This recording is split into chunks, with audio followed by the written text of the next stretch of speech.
So the other day we played a game with this new Gezras Feign Death deck, and today we're going to play some more games with it. If you want to see the profile, it's in the other video. You can check that out there. And today we're just going to be playing some games with it on the ladder, seeing how it does against a variety of things. We'll just mulligan away some of these cards we don't want here. We'll start going up against a Vi deck. Someone tell me how to pronounce that.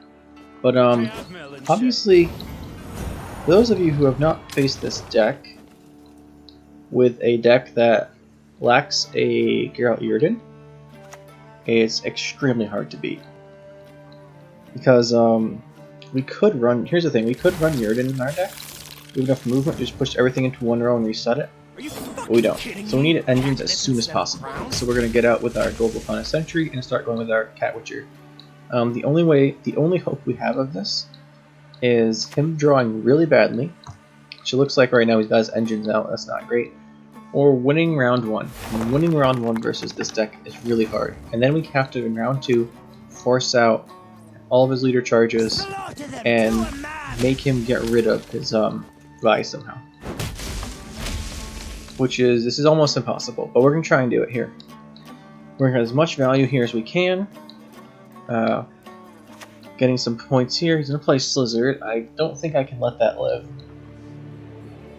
So I'm going to be killing that with Nature's Rebuke here. These engines are getting so much value. Oh, they will be. And really, we don't have that much here to help out here. Milena will be really useful, especially for a second century. So there's Haunt. Yeah, we're getting rid of that. We'll just Heat Wave that. The thing is now, if he ever plays Vi, he knows we can't Heat Wave it. So it's just safe for him to leave on the board now, which is a problem. Alright, so we hit the Necker for 1, whatever. It's not great. Naglfar. Is he finally going to play out his Vi? Take a look. Ooh, Whispering Hillock. Into Vi. Okay, so he's got it. Thrive 4, Consume +8. Alright, sure. Just normal things for a deck. I'm really annoyed this deck requires such specific deck building to counter it. I don't play it myself, so I don't know if perhaps it draws poorly, has bad hands a lot, which I don't imagine. We'll just use Varian here to get rid of this. That's a good play for us.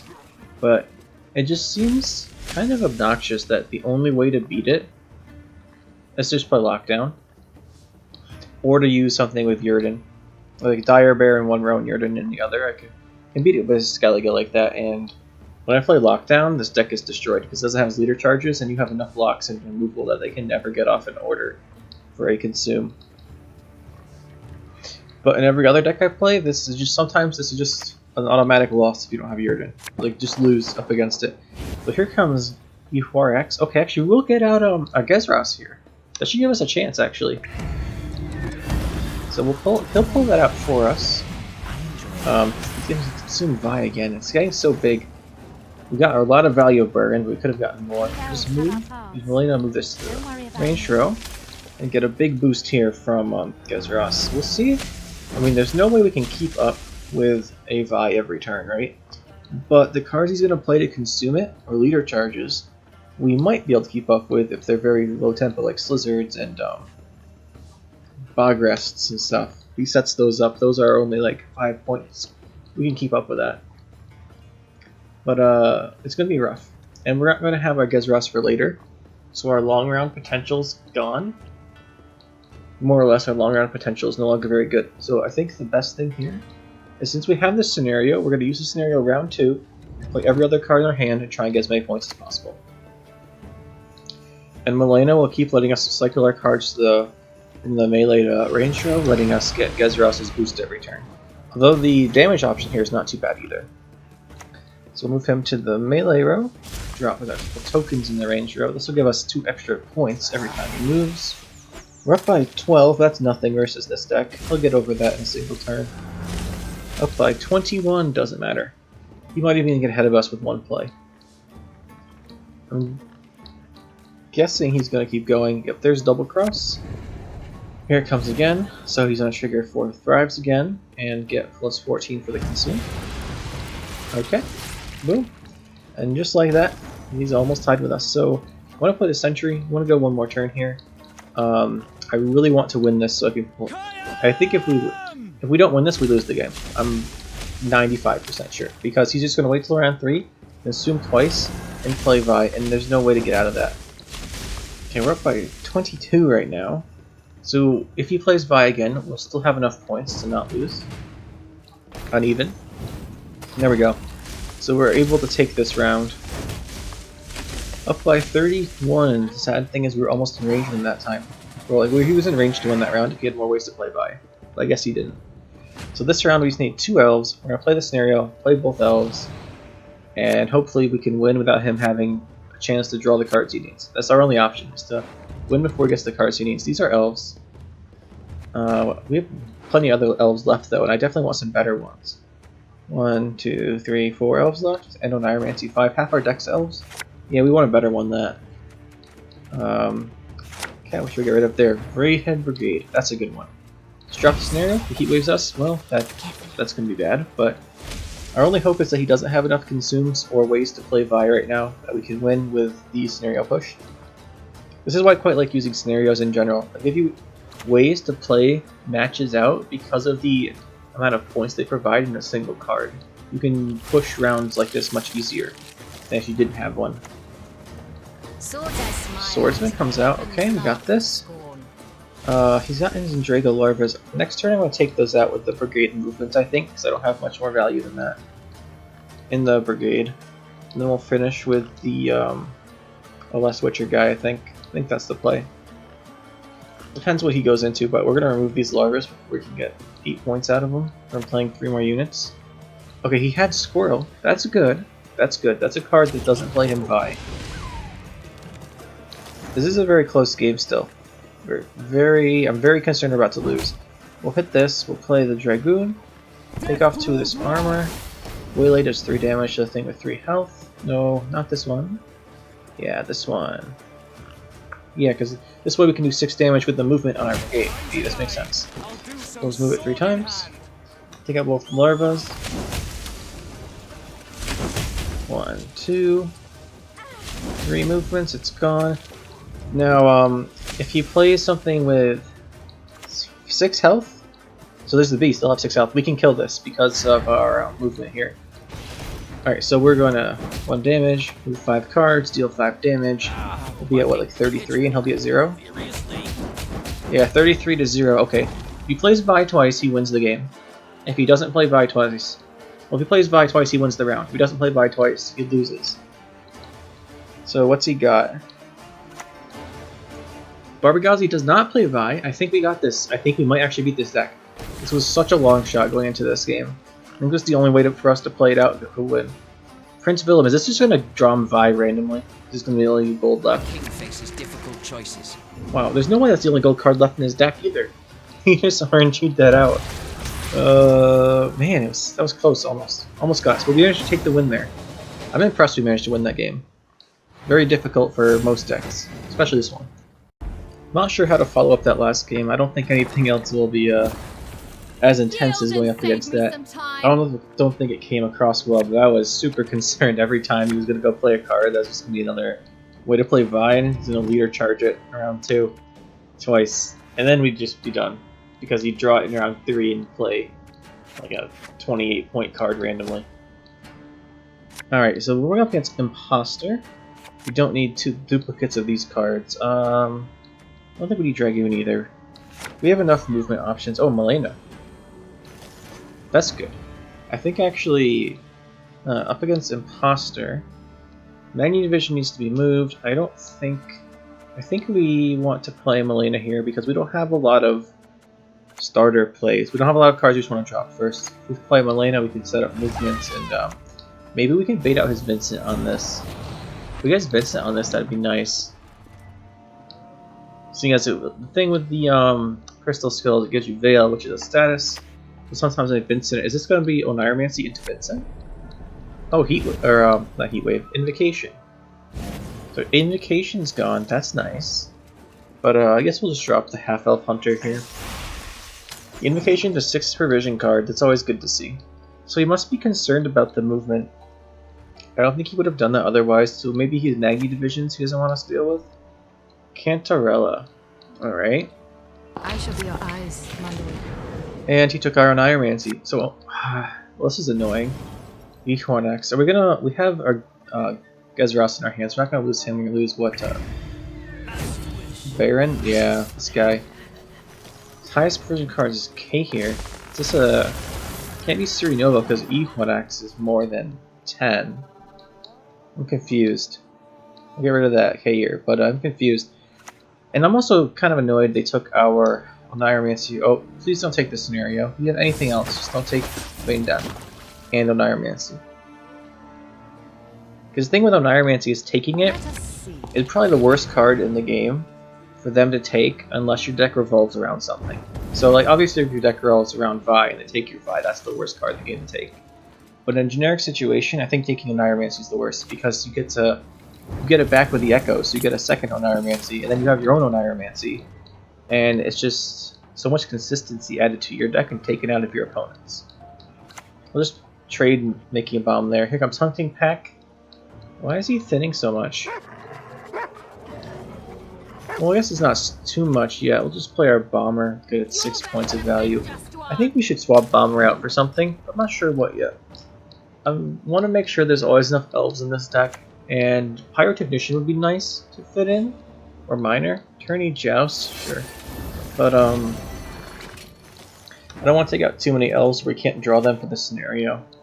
Let's get our Cat Witcher. Maybe we'll miss and not hit the shield. Oh, nice. We're gonna hit the shield eventually anyway. It doesn't really matter, but I know it feels more satisfying to do damage than hitting the shield, even though we're gonna eventually hit it. So Ben Morleham Hunter will lock our Cat Witcher. Fine with us. It's a good thing we hit the non-shield then.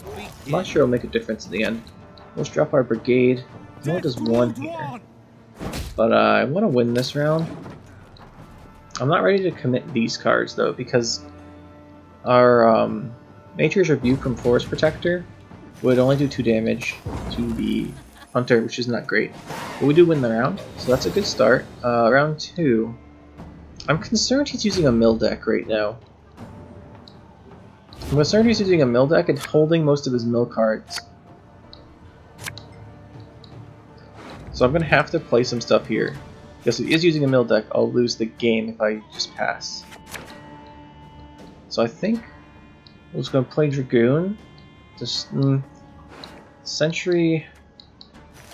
We don't have our scenario. Yeah, I'm looking at his graveyard here to see what if I can determine if he's playing a mill deck or not. We're at 9. I mean, he could just be holding all the mill cards. If we pass any mills, we lose. If he's not playing mill and we play now, it could be bad for us. But I don't want to just lose to a mill deck, seeing as I have never lost to a mill deck in my life. I don't think. I honestly, I'm not bragging or anything. I don't think I've ever lost to a mill deck because as soon as you know what it's doing, and you just win round 1 and 2, you win the game. So Tourney Joust, that doesn't actually kill us, but that also doesn't matter because we can't buff it.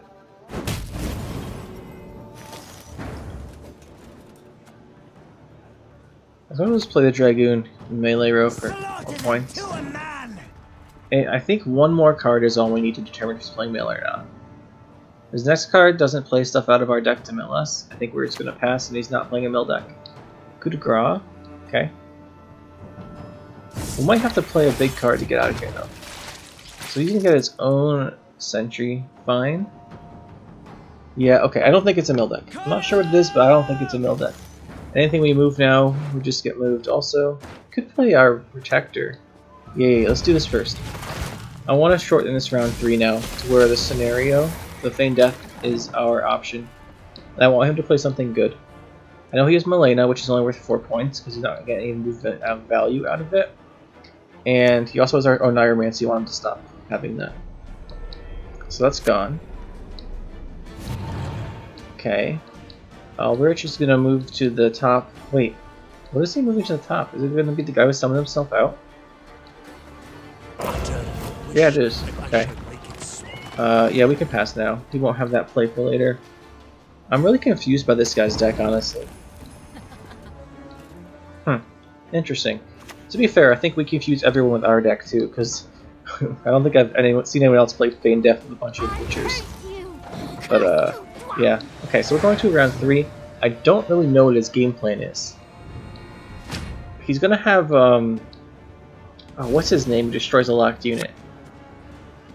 I can't remember. I guess it was, or he has Vincent, so he's gonna lock our good thing and kill it. So I really want this scenario. We didn't get it. We don't have Feign Death. This is 100% because he took our own Ironmancy with his Cantarella. But, oh well. That's how it goes sometimes. So we'll have to win without it. Huh. Let's play Half Health Hunter. We can get 1 Harmony value from a Witcher. You know, if we had, well, if we did have Power Technician or something else to get more Harmony value, Half Elf Hunter would be better. As it is, it's usually only a 7, but we need the tokens to get value of our other cards. Man, it's annoying that scenario's in there. I think the best unit to play then, we'll just play this, and I think the best thing to play is just start Cat Witcher. And eventually it'll get value, if he doesn't kill it.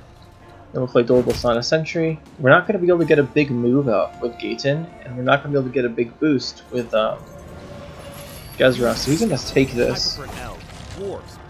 I really don't want to Heat Wave that. And I can't because it's going to be behind a defender anyway. So I'll move to Defender's row. To be showered with Imperial gold. We'll just go left to right. Does that mean Magni Division won't boost? Yeah, it won't boost. Okay, good. We could damage his when it moves, but I'm going to want to get... I can move my own to get more value there. Yeah, that's more value for us there.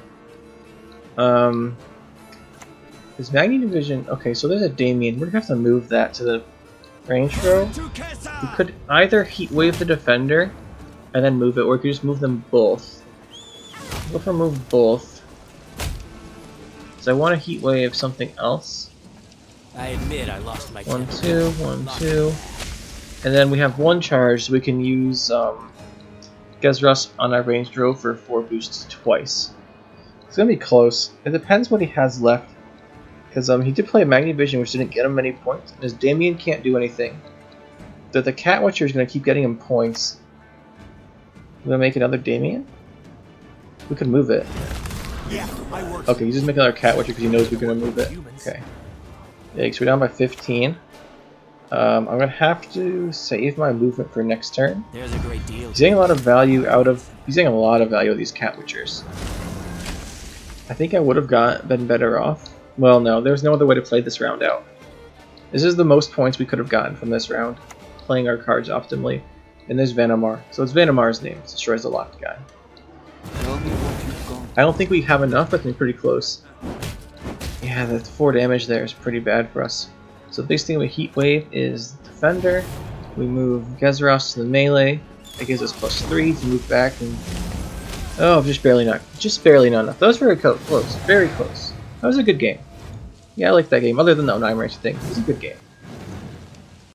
One last game then for this video today, and it's gonna be up against Scoia'tael. Okay.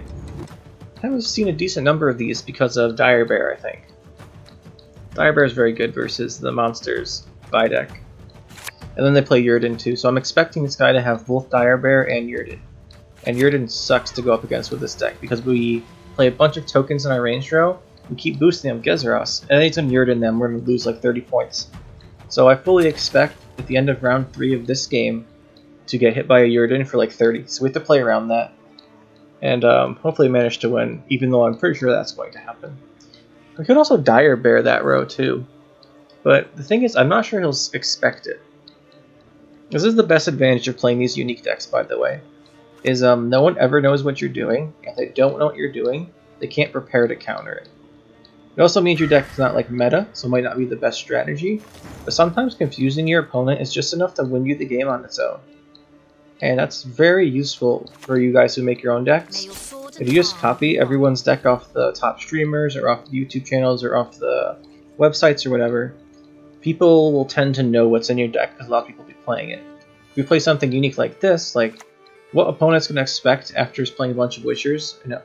to just drop down a Feign Death. Or, if we play a bunch of elves, to drop down Gezras and some Witchers.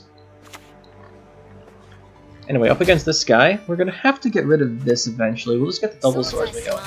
He didn't have removal for the first one, and I'm guessing he's playing a lot of alchemies, so he's not going to go into the raids, so I don't think he's going to have like Gutting Slash and Stunning Blow. I think we're pretty safe here, because he's not going to play Scorpion Decoction on one of these, which is, I imagine, his only removal card.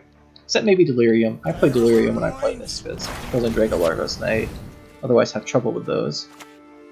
With Nature's Rebuke this guy out of the way and get a couple damage points coming out of these swordsmen. I'm really glad the swordsman went back to 4 provisions. I went to 5 for a while, and at the time that was fine with how the state of the game was and the power level of cards. With all the new stuff coming out, I think they deserve to be 4 again. Oh, he's just gonna drop this scenario now. Yeah, we're heat waving that.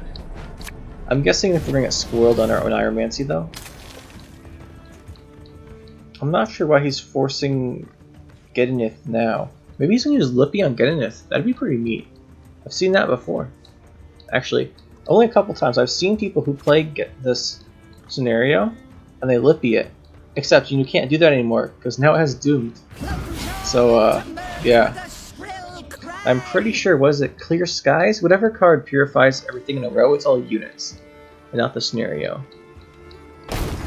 And Boiling Oil doesn't purify scenarios adjacent to the target anymore if you kill it, so that's good. Let's go Nature's Rebuke here, get rid of one of these. I want to win this round because I'm not sure. I think, here's the thing, I know he's going to Gezra, I know we're going to get Yrden into round 3. So I don't want round 3 to be too long, so I want to win this round, and maybe push round 2, we'll see what it looks like, but I want to win this round. So he can't Yrden us for last play. Because if he does that, we're going to lose.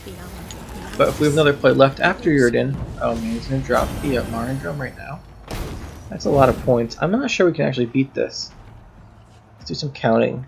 2 points, potential in Swordmaster. We're going to go Adrenaline 4 for the Cat Witchers, so it's going to be worth 8 over 2 turns if we drop it now. Right? No. No, it'll be worth 10, because we'll drop it now, 2 points, next turn 2 points, then pass 2 points, and we'll be down 3 cards. So it's worth 10 if we drop it now. And we have 2 points on our Swordsmaster, so it's 12, that puts us 25. And then the Brigade is worth 5, right? Plus it'll reset the Swordmaster, so it'll be worth 7. This should be putting us at 34, I think? That should be enough. Yeah, I'm not playing the Cat Witcher though, in case he wants to keep going. Let's see if he passes. Okay, he's not going to pass, so we're going to have to play the other Cat Witcher here then. Oh, that's a lot of points. So again, the Cat Witcher's going to be worth 10 if we play it now. This is at 29 too. Yeah, we can still do this. We can always move something. We can let the Priest boost itself up by damaging the Crow Mother, and then move it to the range throw and hit it with Vagrin, whatever his name is. I'm not sure what it is. Can't remember all the time, but that's what we're going to do, I think. And then, yeah, because we'll go down to turn 3, we'll have the options. We'll do the 2 Swordmaster damage. I don't want to damage too much here. Probably just hit one of these Crow creatures in the range throw. So yeah, we'll have the Solvoid Priest damage the Crow Mother. Yeah, we should have enough points for this. And if we need to, we can then drop the Brigade and that'll do it. Because we'll reset the Swordmasters again. The cooldown. That's the play. Let's go for it now.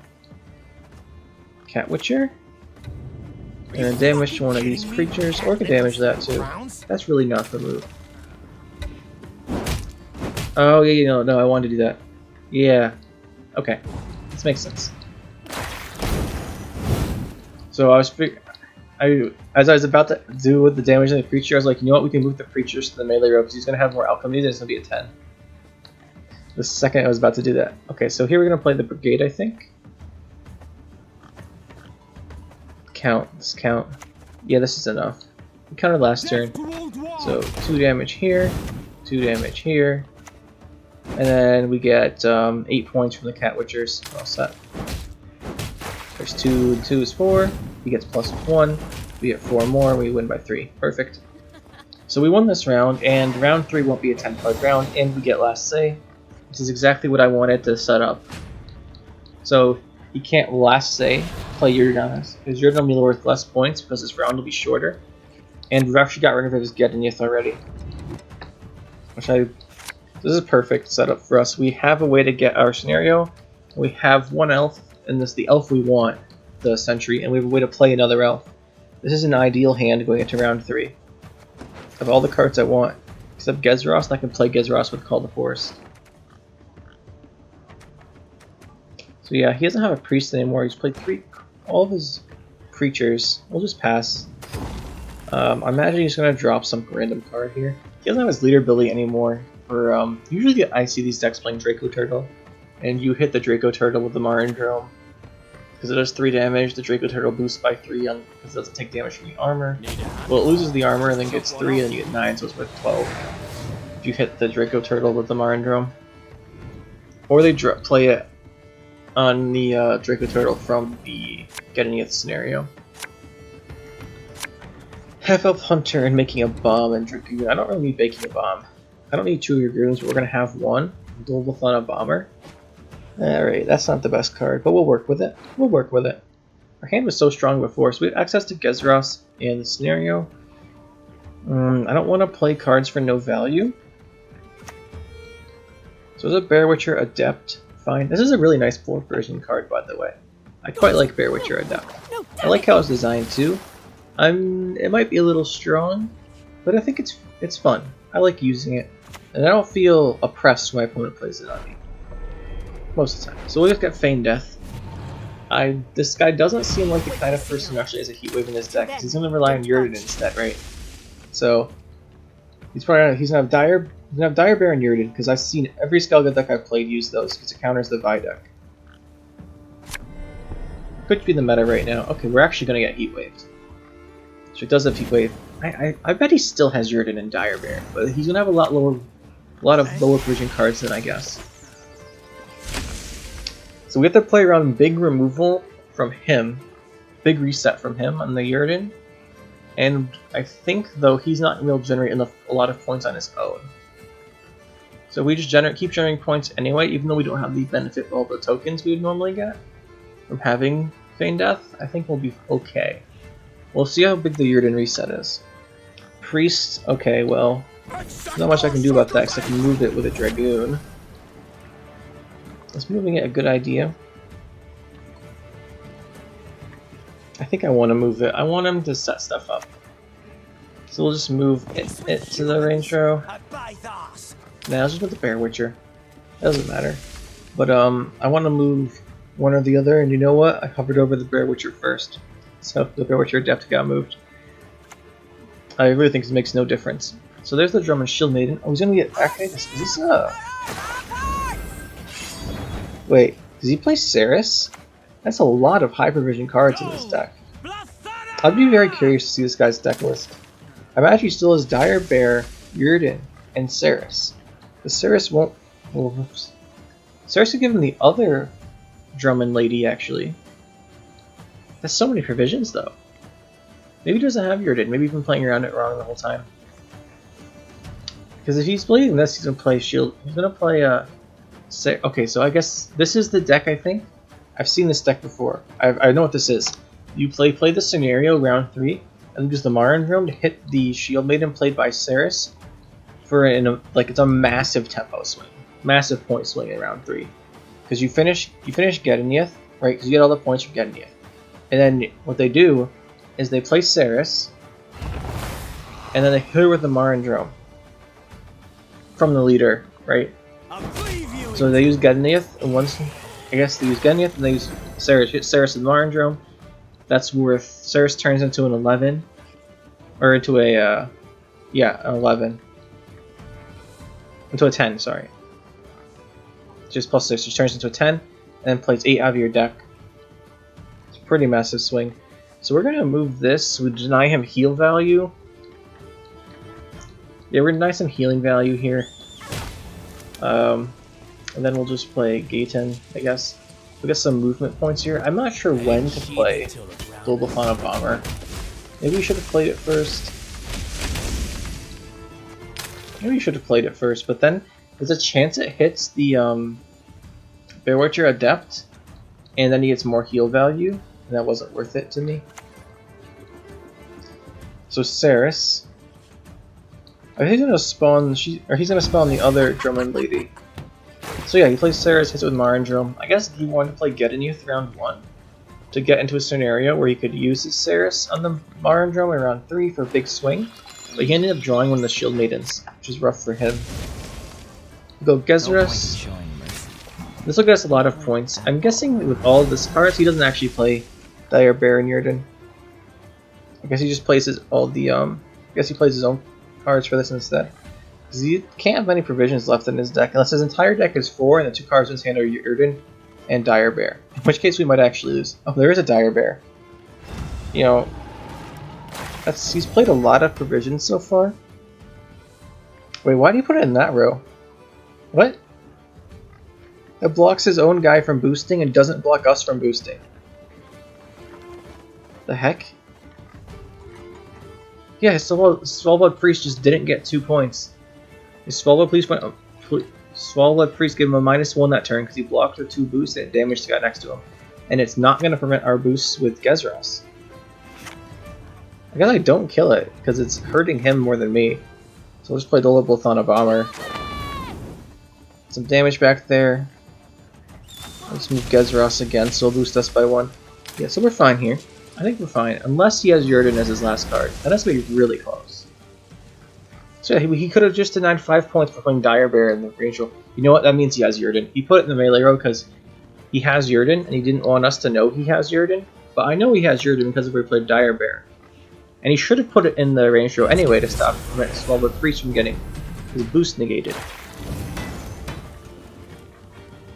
Okay, so he's lost 4 points from his Dire Bear placement. Right? Because we lost nothing since we would have gotten the same from Gezras.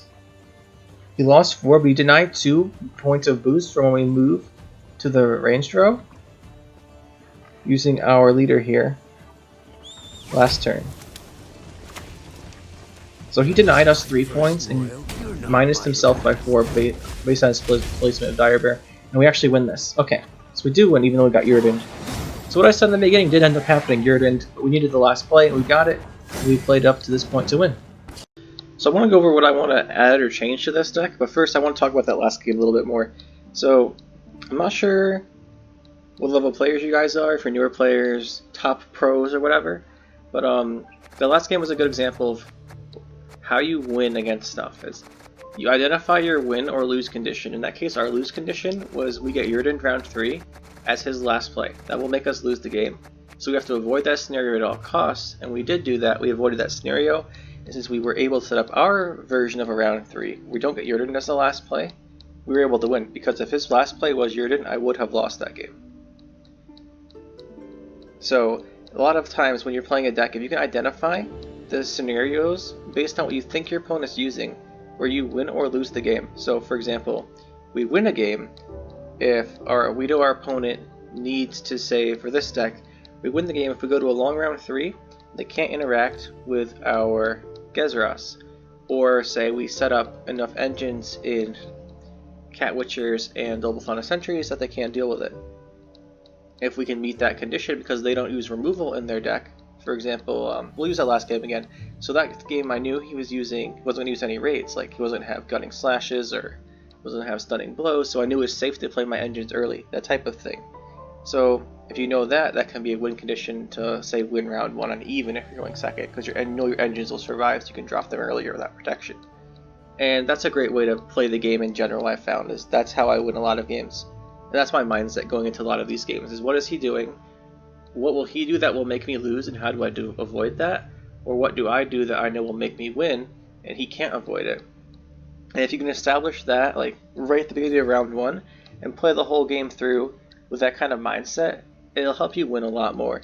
Because you won't get surprised by stuff, or like, how'd I end up in this situation? I just was like, when I was a new player, I did this too. You just, okay, I play my cards, I get more points than him this turn, he gets more than me, and you end up in round 3, you're like, ah, oh, darn, he has a Yurden. Well, I guess I couldn't have won this. Ah, but you could have if you played around it starting earlier. You can't always, but it's a good idea in general. Good mindset. Now after that, sorry if I don't want to like preach to you guys, but In case you didn't know that, that's my mindset when I play the game. And now going into this deck, what changes do I want to make? So we'll make this pretty quick. Feign Death, I love Feign Death. The other option is Symbiosis here. We can use Symbiosis for Tree Ant tokens instead of the Elf tokens. Might try that out, sounds like it could be fun.